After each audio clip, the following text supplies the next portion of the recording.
Salut tout le monde, c'est MonsterCatch pour une nouvelle vidéo. Aujourd'hui je vais vous parler de mon élevage de phasmes cuir, ou pour ceux qui préfèrent, Eurycanta calcarata.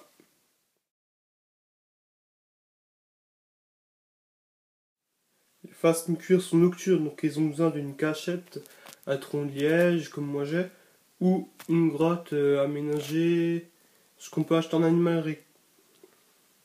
Après tout ce qui concerne la température et l'hygrométrie. Donc pour la température, elle se situe entre 20 et 25 degrés.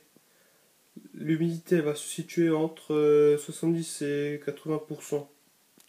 Après, moi, pour le substrat, je vous conseille quand même d'utiliser un substrat assez esthétique, même si ça élimine le côté hygiénique. Si vous voulez privilégier le côté hygiénique, moi, je vous conseille de mettre du sopalin et un pondoir de terre, du humus en brique, que les femelles puissent aller pondre dedans, de 5 cm, ça suffit largement de profondeur. Après, si vous préférez utiliser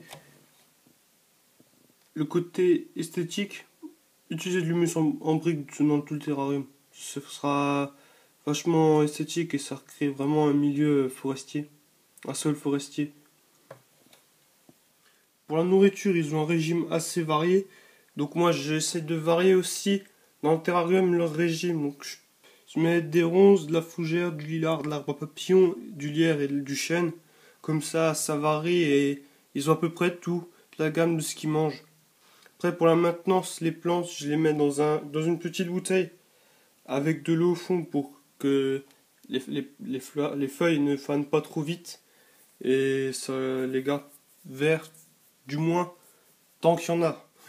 Alors ça c'est un œuf de phasme cuir, donc je viens juste de récolter, donc voilà ce que j'ai récolté. Donc c'est un bon paquet d'œufs que je vais installer dans une boîte à coton-tige avec un substrat de vermiculite et d'humus. Le même humus que j'ai dans le terrarium.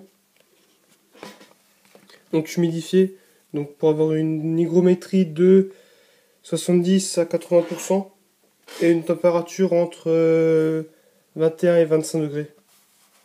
L'incubation des œufs, elle dure entre 4 et 6 mois. Après avoir récolté vos œufs, vous les placez dans une boîte avec du substrat. Donc moi j'utilise des boîtes à coton-tige, c'est simple et facile. Et tout le monde peut en avoir. Vous pouvez aussi utiliser des boîtes à grillons, ça fera aussi l'affaire. Après, ce que vous pouvez faire, c'est les placer comme vous voulez, mais moi je les place par 25 à chaque fois, 25 œufs dans chaque boîte.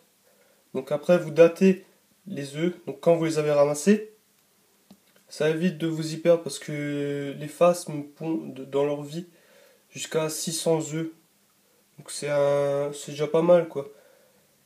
Après, il faut garder une humidité de 70%, donc vous les humidifiez une fois par jour, ça suffit, ou une fois tous les 2 jours, pour garder une humidité de 70%. Après, l'idéal c'est que la température elle soit entre 21 et 25 degrés. Ouais, température ambiante. J'espère que cette vidéo vous a aidé dans votre élevage ou futur élevage de phasmes cuir. Donc si vous avez des questions sur les petits ou à la naissance, sur les larves, n'hésitez pas à les poser, j'y répondrai. Car j'ai pas abordé tout le sujet, enfin complètement, sinon voilà, j'en aurais eu pour 3 jours. Donc maintenant je vous remercie et ciao bye.